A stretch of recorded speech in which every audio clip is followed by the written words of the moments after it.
ऐसा नहीं है, तुम गलत समझ रही हो।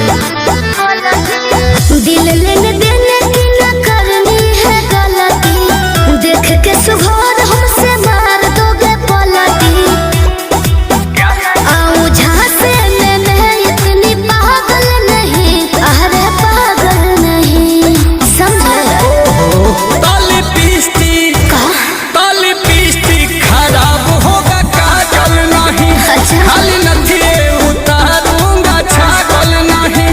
कि लिपस्टिक खराब होगा काजल नहीं, खाली नथिए उतारूंगा छागल नहीं। ऐसा क्यों?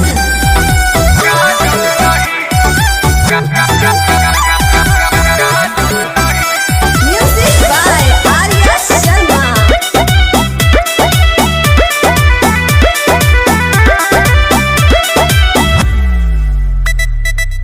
है सारे लड़कों की आदत पुरानी, छोड़ देते हैं यूज करके जवानी। दिल में किसी को बसाना नहीं है, होना नहीं है किसी की दीवानी। ऐसा क्या?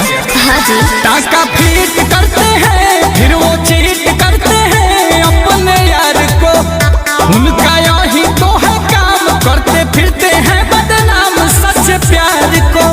लिखी तो रोली लहर पर टांगल नहीं, यार टांगल नहीं। अरे तुम ही लिख दो।